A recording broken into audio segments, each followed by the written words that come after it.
speak about some of my favourite stories of all time in the entirety of Doctor Who history. The fact that they have my favourite enemies in, which is the Abominable Snowman. The Web of Fear was aired from the 3rd of February to the 9th of March, and this is a sequel to the Abominable Snowman. Again, this story was written by Marvin Haseman and Henry Lincoln, just like the first story, so since they came in to write the second story, I think they really do understand the Yeti. Unlike the Abominable Snowman, this story is actually in the BBC archives, a large majority of it, as it was found in 2013.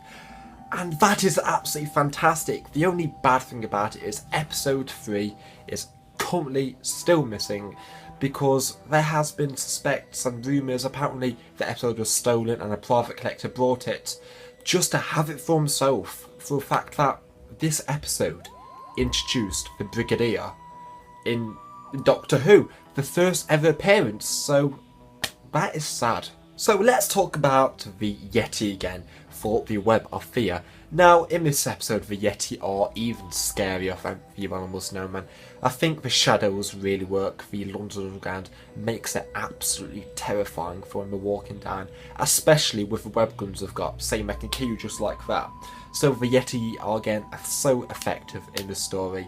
In fact, they're more vicious and evil, and the shocks them, especially when you see them in that very first episode just standing there and the orb just coming in, glowing and lighting up.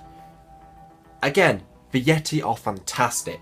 As I mentioned the setting slightly previously, the setting in this story is fantastic. The London Underground works so well, and I think this episode is even better saying we can actually watch it instead of hearing it.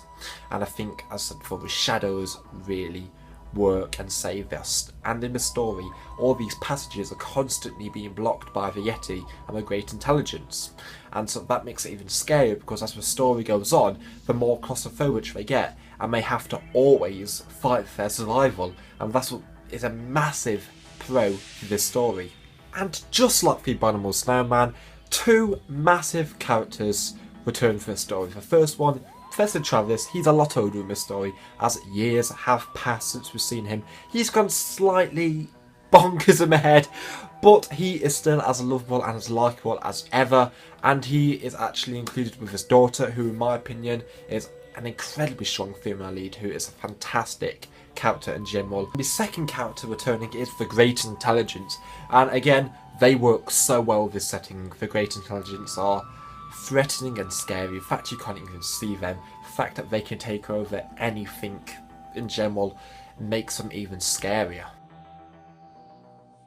The Snowman episode with Matt Smith as the 11th Doctor, in fact, that is a prequel to this, as at the end of the episode, if you notice, he throws him something, and that has a map to the London Underground on, and that is why that is a prequel. So just a bit of trivia there for you, in case you're ever going to have a viewing of all these episodes. I'd say the only disappointing thing about the story is we can't see episode 3 in its entirety, and to be honest, the reconstruction on the DVD of Web of Fear is not that great. But I've ordered the audio CD to the Web of Fear. Yes, the story may be fat, but I can listen to it with direction, and it's a shitload better than the reconstruction that BBC put on the DVD. So, in conclusion, the Abominable Snowman and the Web of Fear are fantastic episodes, in my opinion. I love the Yeti, I love the Great Intelligence, I love the Second Doctor, and I love the settings of these stories. They work so well, and I'm so happy the Web of Fear was found, and I'm really hoping the Abominable Snowman is found in the future, as that would make me incredibly happy, and I could move that audio CD and put an exact DVD inside with the actual episodes. So that was a quick little mini review for these stories. So my question is to you, do you like these stories? Are you a fan of them, or do you hate them, or do you think they're okay? Thanks for all the support, guys. All the support you give me, all these comments and the likes is absolutely fantastic, and it really does mean a lot to me. So I hope you have an amazing day, and I'll see you later. See ya.